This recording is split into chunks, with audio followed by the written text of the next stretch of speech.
Namaste, and welcome to our continuing series, Explorations in Savitri, with our beloved Alok. We continue in the book of the Divine Mother, Canto 4, The Vision and the Boon, and I have us on page 337, beginning with the light his soul had brought, his mind has lost. Yes. So this whole passage and several places we'll see how comprehensively Sri Aurobindo describes human beings, us, humanity. And we can very readily connect. It's like a supreme psychologist showing us the state our own house is in. Before we try to change outer events, circumstances, situations. But the principle of yoga is unless you change within, you will end up in the same state. Even when you shift a situation and circumstances, because there is no change within, it will bring the same results. It will bring the same pain, suffering sooner or later. So, the emphasis being on the inner change, we must first know what is this inner being, what constitutes us. And we read this wonderful passage which continues that our life is full of contraries, contradictions, conflicts, acknowledged or not acknowledged. When not acknowledged, we project the conflict outside. So we have always others with whom we are in quarrel. As we grow in consciousness, we discover that it is within that we are in quarrel. So if it is others, the solution will never fully come because it depends on someone else. We lose our autonomy. And if it is within us, then there is a hope and possibility of resolving the issue. We might also say that in all the history of humanity, so many communes have been formed. Yes. With one leader. The leader goes and things It falls collapses, apart. that's right. And Sri Aurobindo cautions about it when he speaks in that letter to Barin. He says, I don't want to repeat the old fiasco. Yes. So this wonderful line, the light his soul has brought, his mind has lost. So this is the essential difference between, one of the fundamental differences between what can be called as the thought that has been nurtured and nourished in the subcontinent of India in different forms, and the thought, spiritual thought, which has taken roots outside and turned into a religion, more formal religion. And this is what Swami Vivekananda started when he spoke in his famous speech. He says, we have learned in America, in Chicago, that fundamentally man is divine. Now look at the difference. Fundamentally man is divine. He is not a sinner or an evil who has to be saved by some kind of an external process. He is fundamentally divine. But he has forgotten his true nature, and hence, nature has brought in all the twists and turns. Why nature has brought in, that only Sri Aurobindo explains. But at least this is the fundamental truth, that there is within us something known as a soul, which carries its own light, in whose light we can see and understand ourselves and this world much better. But where is this light? The mind has lost. Because like Dumat Sena, we have become blind, and the whole education process and parents and everybody trains us to lose this light, to distrust it. Everything develops like that. The light his soul had brought, his mind has lost. All he has learned is soon again in doubt. A sun to him seems the shadow of his thoughts. Then all is shadow again and nothing true.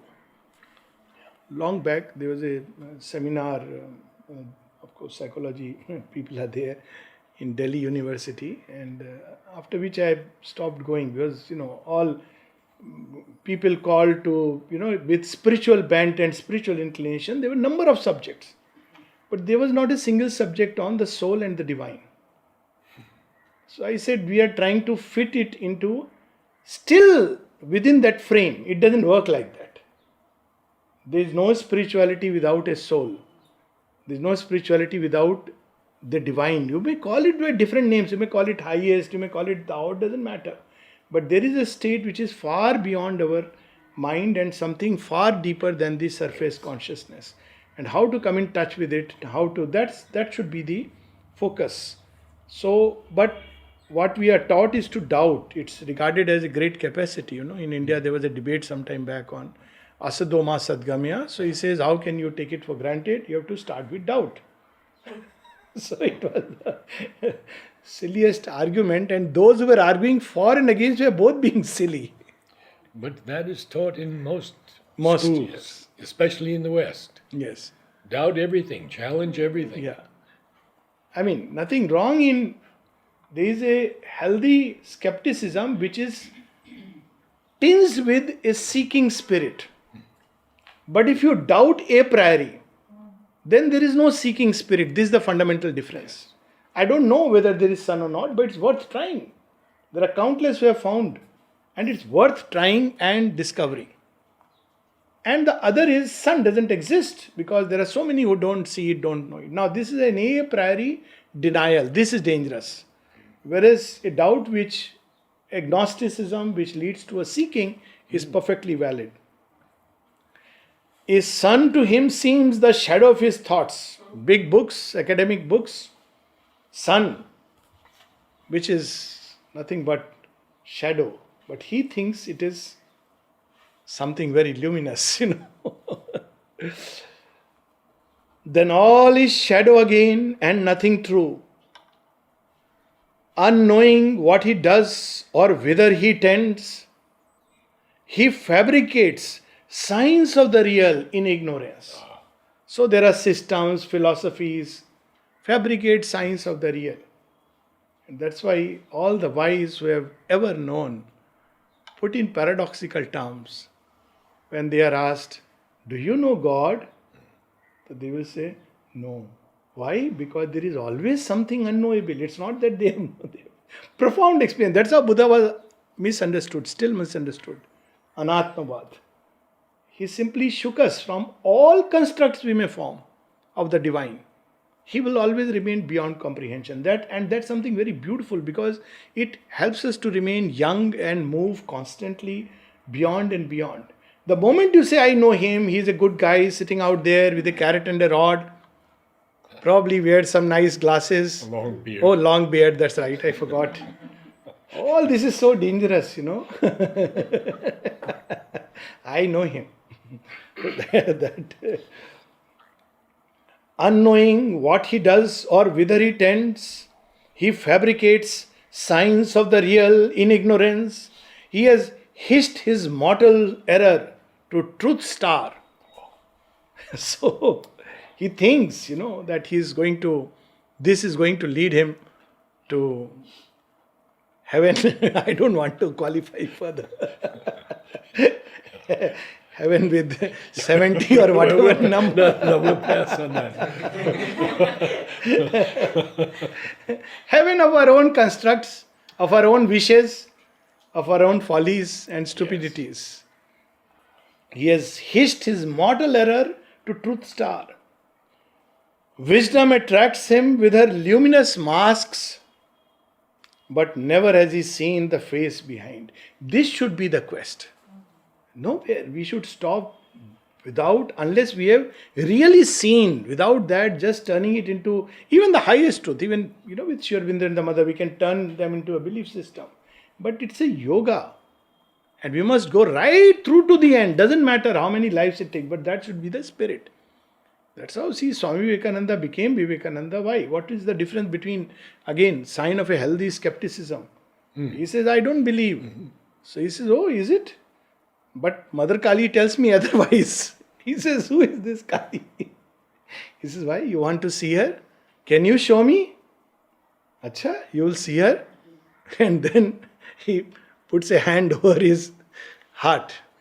And suddenly he sees the whole world trembling and vanishing. He's scared. He comes out of that experience literally frightened. And after that he says, no, I don't want to see. It can be very frightening and unnerving to see all your so-called identities, layers dissolve as if they were nothing. Then he tells him that I have put you here on hold, locked you, and given the key to Kali. It's only when she wants, your work is over, then she will give you. Otherwise, you will run away. So you see what kind of a converse. And he passed away at 39. Yes, 39, but having done so much. A giant ignorance surrounds his lore. There is another story about the face behind. Someone, Totapuri, he came and told him, he said, what is all this madness? You are speaking to Kali, this, that. How can these are all hallucinations. Sri Ramakrishna said, okay, I'll ask Kali his way. So he went and told Mother Kali, this man says it's all hallucination. What is it? Now imagine. So Kali makes a visitation to Totapuri. Next day he says, I am so sorry. What did you do? He says, I did nothing. I went and asked Mother. He's asking for proof. How do I prove? So, it's Sri Aurobindo, when somebody asks him about Krishna, he says, which Krishna are you pitting me against? The one who appeared before me in the jail, the one with whom I have spent nights after nights in his embrace, with the one with whom I found my identity. He says, which Krishna are you pitting me against, that this Krishna is greater or you are greater? He says, there is a total identity. Assigned to meet the cosmic mystery in the dumb figure of a material world, his passport of entry falls, and his personage, he is compelled to be what he is not. See what a task that is given to man. Though he is a tiny little creature on a small little speck of a dot, if you see the enormity of the universe, but he is assigned to discover the entire secrets of the universe. Not only of the material, but many other universes, multiverse. But for that, the passport to enter past the material world, which is first given to him as the crude material. He cannot enter. He shows his passport and he is reject. What is the passport? I am a material being, a body and brain. He says, then you can't go past matter. That's the passport of entry falls, and his personage. Who are you? I am Professor so-and-so. Yeah. Sir, denied. Please reconsider. I am a Harvard professor. Sir, denied. Please see, I have so many publications to my credit. Even few books I have written. Sir, denied. Your passport is false. Your personage is false. I am mother's child. I have forgotten all professorship. Come. Agree. Let's explore. So we are compelled to be what we are not, because we have shut ourselves into this material formula. He obeys the inconscience he had come to rule. So all the various laws of nature, which are nothing but habits, we are compelled to obey. And sings in matter to fulfill his soul.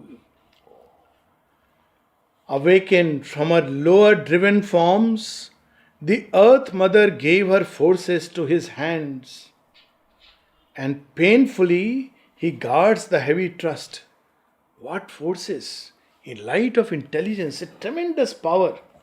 It can lead us to a great luminous beyond if we really turn it upward and inward. That's how the Gita puts it. It says the same intelligence, you turn outward and below, it becomes discursive and lost. Vyavsaitmak buddhi, that's how he puts it. You turn it inside and upward, and it will discover the ineffable. Look at his heart, forces of nature, emotion, drive him crazy, mad and everything. But turn this emotion in the direction within and you find the divine beloved. Even passions can be used, passionate about divine work. Hanuman's strength, he became everything, Imagine a monkey becoming a god. So wonderful. Somebody once was, there was a little discussion. Somebody said, what is all this in Hinduism? You have monkey god. I said, no, don't look at it like that. It's monkey becoming God. So we have a hope. If monkey can become God, we are at least human beings. Hope for us.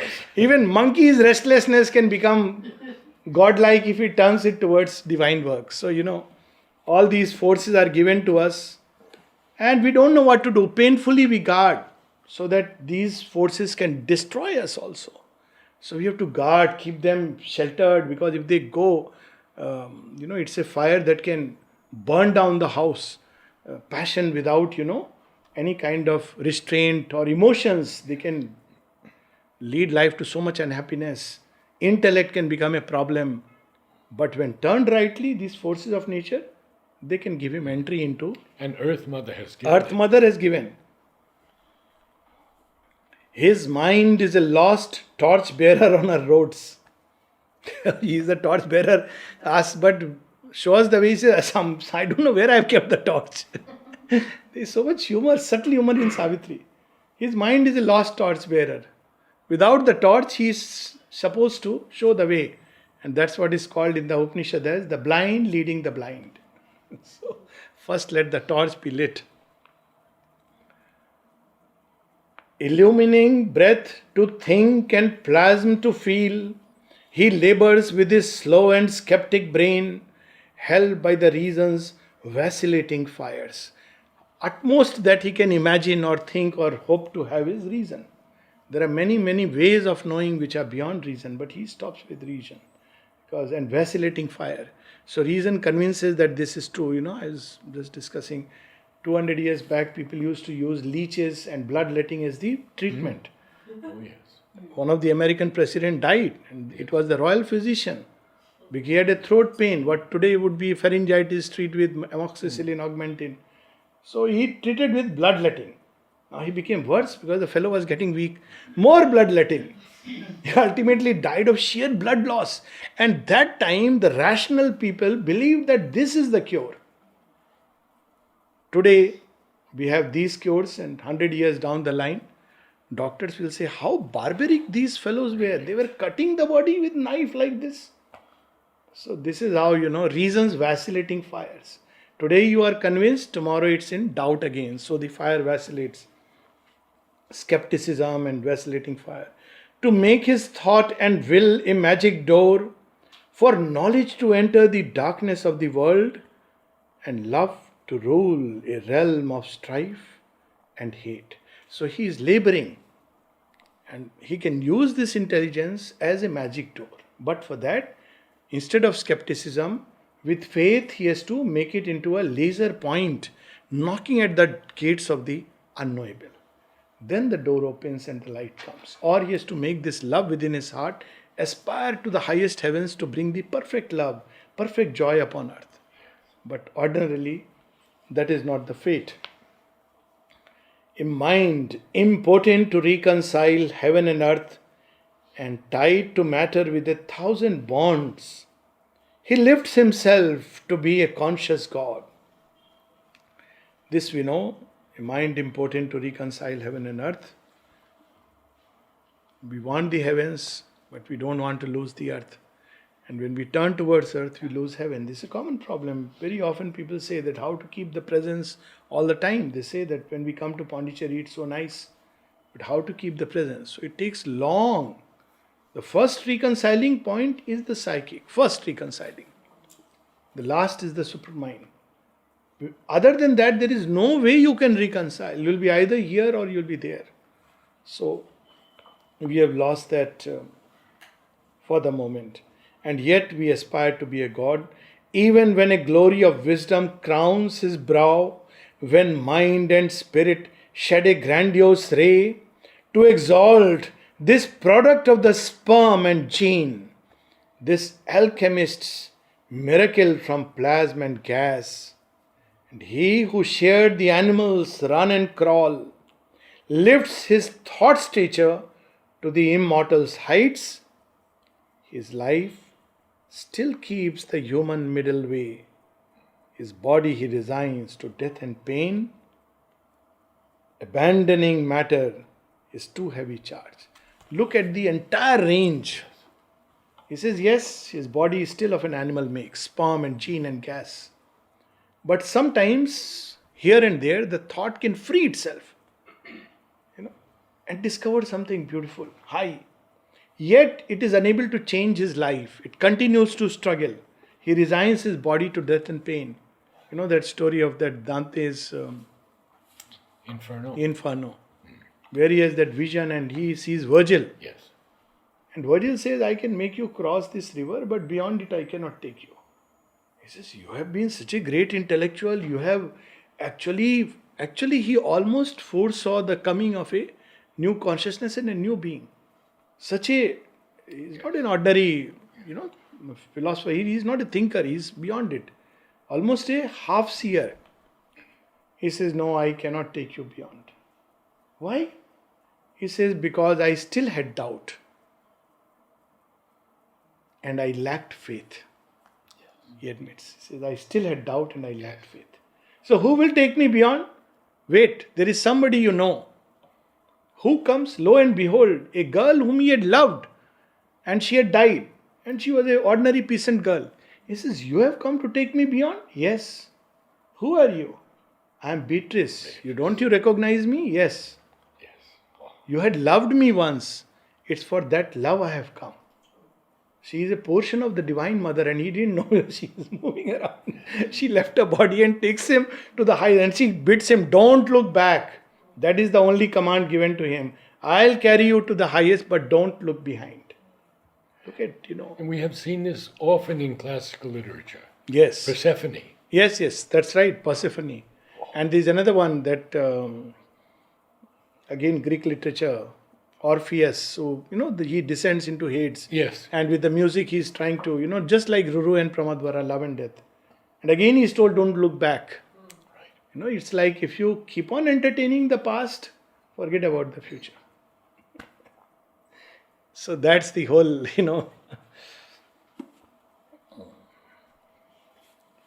A thaumaturge skeptic of miracles. Beautiful. What a paradox. He's the magician and he wants magic. That's why this need for miracles, which attracts people, is because we do carry within us a master magician, but the mind is skeptic. No, it's not possible. Today only, every day you hear such fantastic story. One lady told me, I just casually asked her, what her life has been. She's 75. It's so interesting when you read people's life. Every life is worthy of a biography. Honestly. Everybody who has lived past 60, I'm going to be soon, so I'm including myself. Everybody. Their life can be a wonderful biography if you really see all the things inside.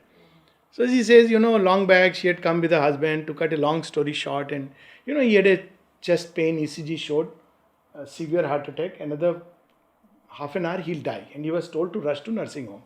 But something happened and they didn't feel up to it, and they took flowers from the samadhi, put in the pocket, said, no, whatever happens, let it happen in home.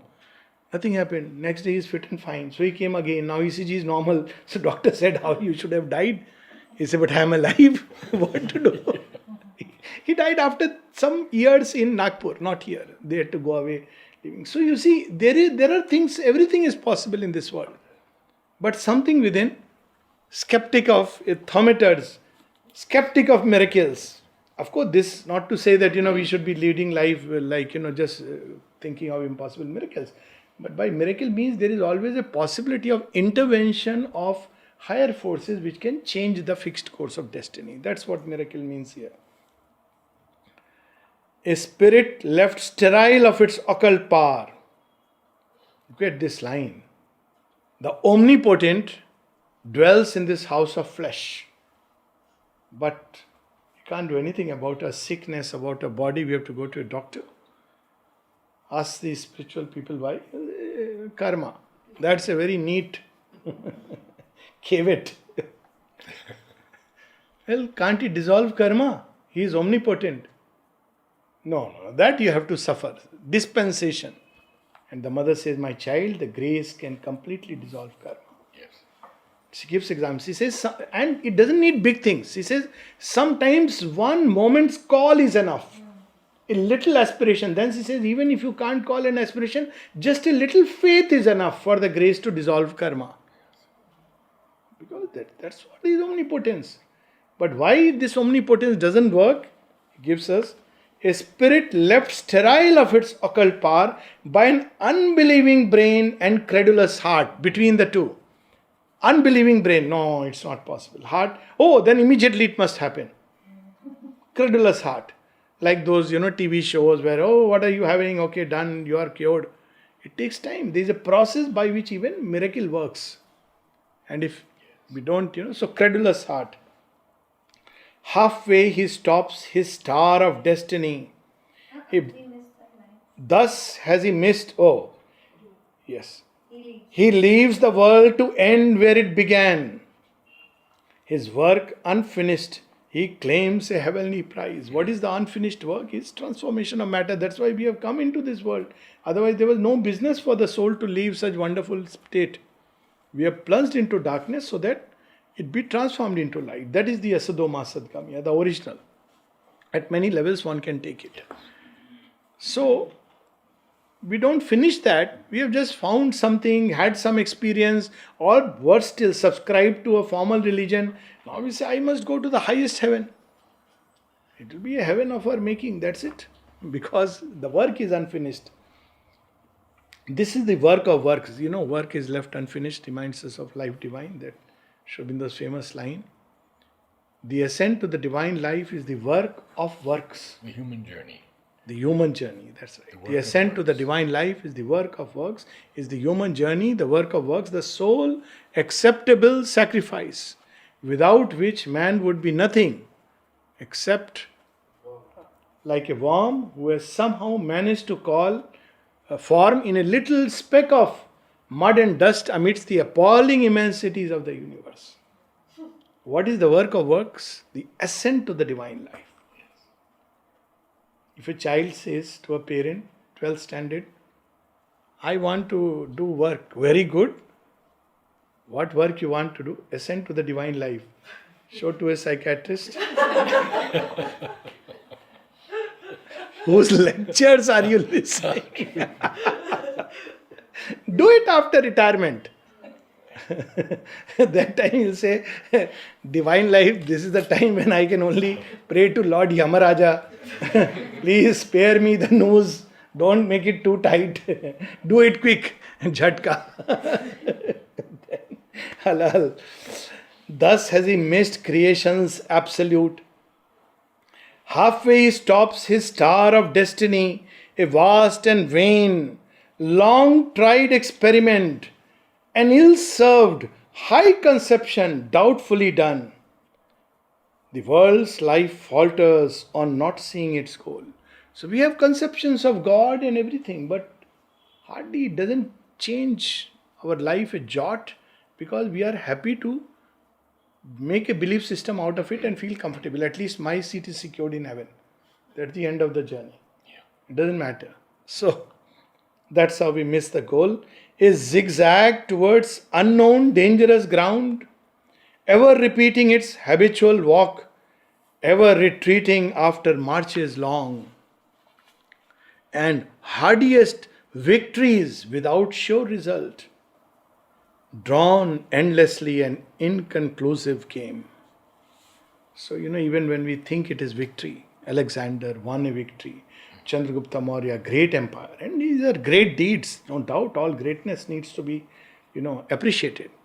But at the end, you go back, you feel you have to do an effort again. You see, Chandragupta Maurya's empire was regarded as a golden, if you read even now, even the tainted history, there also you will read it like a golden rule. With so much blood and so much sacrifice it was won.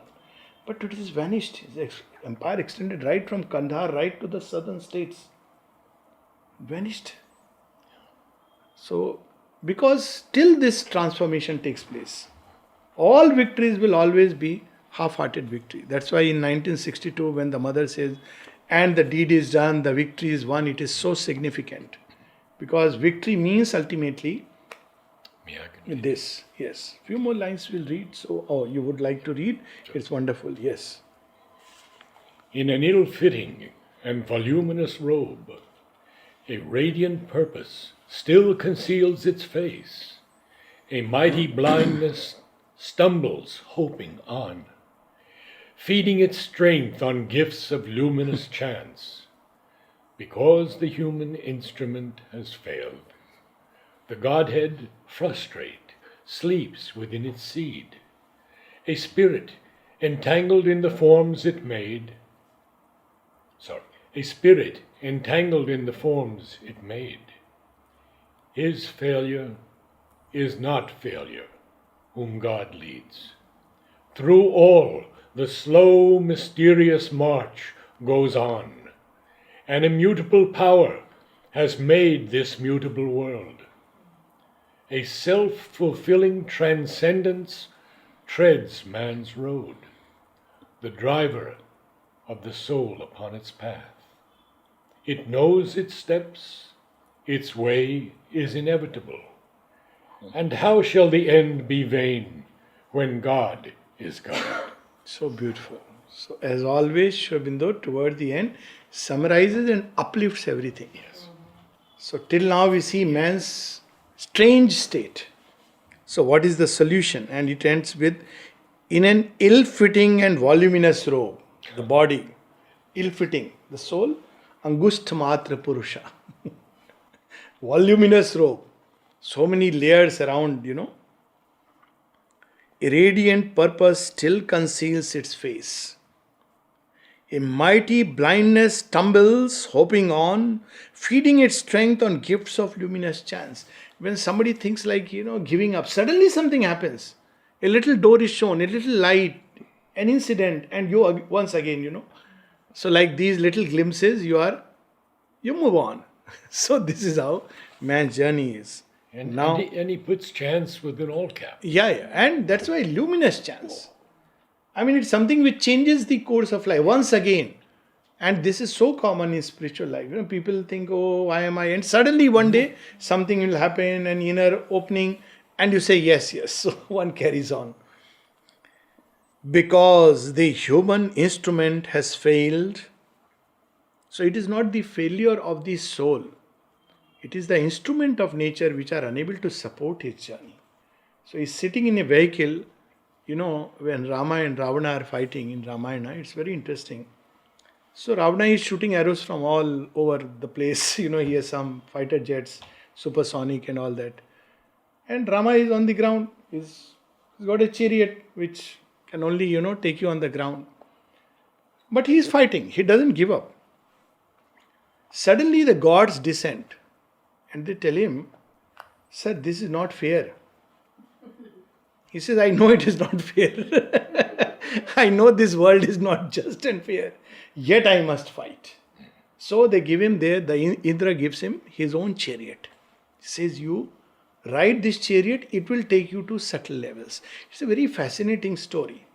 Meaning thereby, in the human body as the chariot, the physical plane, you cannot go to the ultimate victory. It will elude you. Because there are so many forces in the cosmos, subtle, far more subtle, occult, nether deeps, high heavens. But when you keep putting effort, when you don't give up, when you continue with one pointed faith in Dharma and truth, Dharma not in a moral and religious sense, but in its highest sense, then a time comes when a new chariot is given to you. And in that chariot, you can carry on your journey till its ultimate. So this is the interesting story. So human instrument has failed. The Godhead frustrate sleeps within its seed. A spirit entangled in the forms it made. All forms, instruments ultimately emerge from here, and then it gets entangled with it. You discover, the man who discovered the first flight, Wright brothers, not the conception, came much earlier. But he could have conceived, maybe he conceived of much faster planes, but he had no choice, limited by whatever is available.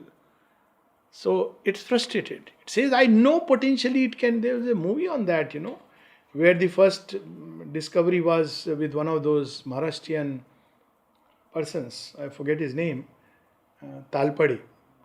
And this was ultimately suppressed, and he succeeded partially, but it couldn't be funded further, and everybody started calling him crazy.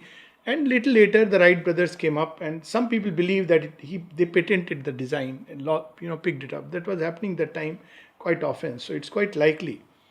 But the point is that he would have imagined actually that things, one can fly transatlantic, because once you have a possibility, everything is possible. But he couldn't do it. So the spirit frustrated. He is carrying a dream which he can't fulfill because right now the present instrument does not support it. So this is the situation of man. His failure, but now comes the master line, his failure is not failure, whom God leads. O humanity, however, do not worry. I don't rely on your efforts. I am there. It's like the great word of the Gita, aham tva sarva papebhyo mokshishyami masucha. You do what I am asking you to do. And don't worry, I'll take responsibility. Look at it, His failure is not failure. He may seem to fail. He may seem to fall. He may seem to pass away. And yet he will return, the hour of God. Yes. He may seem to pass away on wings of nothingness, and yet he will return. Because this is the law. God is guiding, there is no way it can fail. And look at marvelous lines these are.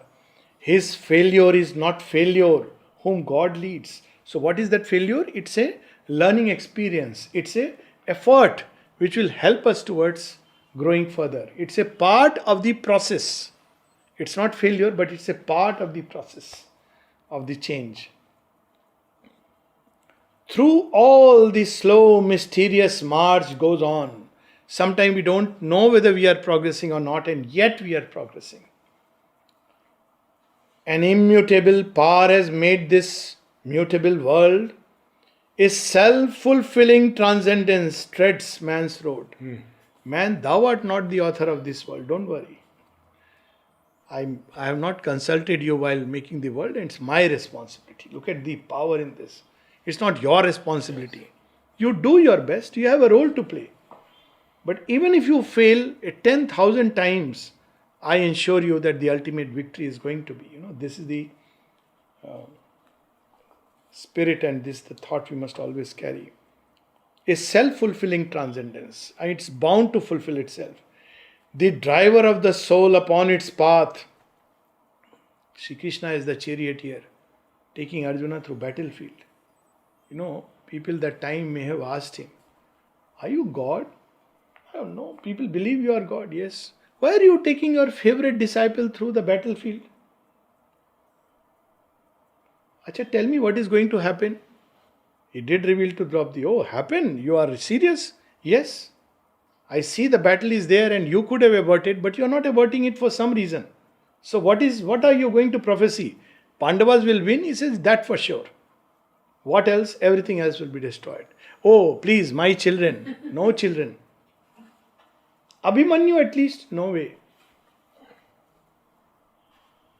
And if you ask Krishna why, he would smile and say, well, that's a mystery and a secret I keep to myself and give to those who have trust in me. At the end of Mahabharata, Sri Aurobindo says, Krishna through the Mahabharata saved the soul of India alive.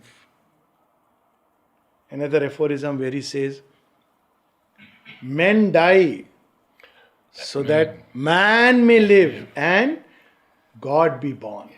Yes. So, he says, the driver of the soul upon its path, it knows its steps, its way is inevitable. And how shall the end be vain when God is guide? Sometimes it's so silly, people, one WhatsApp message going around that somebody's name, everybody talks in the name of Gita, that Draupadi asks, why did you allow the war? You are God. And he says, Draupadi, you could have stopped it. Why did you smile? If you speak, so silly. And we circulate it as some great wisdom. As if Krishna poor person was looking at our humanness and saying, oh Draupadi, you shouldn't have laughed. It would have avoided the war. How silly of the whole thing, But this is the beauty of this line, that he says that it knows its steps. This was the steps. These were the steps needed. And if you look at the Mahabharata from another perspective, like the two great wars, men were offering themselves in the great Vishwayagna Havan Kund. And they were being given a great push when mother saw people from the First World War who came injured, he says, I could see that they have become ready for the new consciousness. Just because they were in the war. We don't understand it that way. And at the end, if people asked Sri Krishna, all this massacre, what is going to survive? He would have said, yes, Kauravas will go, but humanity will survive. What will remain? Will the Kuru Empire remain? No, the Kuru Empire will go. Many people will occupy the throne of Hastinapur. But what will remain? The Gita and the great vision on the battlefield of Kurukshetra. That's what the Gita itself declares. Five more lines. 5 more lines, then we can stop. Yes. However, man's mind may tire or fail his flesh. A will prevails, cancelling his conscious choice. Even when we want to stray, even that will be used. That's one of the first messages Sri Aurobindo gets in the Alipur jail. He says, you don't have to worry. Not only your advocate, but even the advocate who is opposing you cannot but fulfill my purpose. Yes. So even the oppositions, even those things which you right now feel is, that's why when Mother was asked about hostile forces, she said something very interesting. He says it's okay from practical purposes to understand it, but it's not good from a spiritual point of view. Sri Aurobindo believed in oneness. He spoke of oneness, not believed in oneness. So you have to learn to see the one behind everything. And eventually that's what rescues you. Outwardly it may look, because hostile force is still a duality. It's a fact. But behind every fact there is a greater truth and a deep wisdom. So that's what he's revealing. However, man's mind may tire or fail his flesh, a will prevails, cancelling his conscious choice. The goal recedes, a boundless vastness calls, retreating into an immense unknown. There is no end to the world's stupendous march. There is no rest for the embodied soul. It must live on, describe all time's huge curve. An influx presses from the closed beyond, forbidding to him rest and earthly ease. Till he has found himself, he cannot pause. And we'll stop with this line. In light there is that leads, a power that aids. So we'll read these lines again, because they're powerful lines. Yes. But when people would come to ashram and tell the mother, I have retired, I have done all my duties, I have come to find peace. So mother would say with her touch of humor, subtle humor, in that case go to Arunachal, you will find peace there. Because how can you have peace till the work of the divine is done? How can one think of peace? Yes, you have the peace within. It's a gift of grace which is given. But the work must goes on. You can't say, now I am at peace. In that sense, that I have a peaceful retired life. Now lovely landscape, lovely home. No, peace only when we have found ourselves. And we have found the soul within and the grace above. So we stop here. And we will continue tomorrow at 8:15 p.m. 8:15 to 9.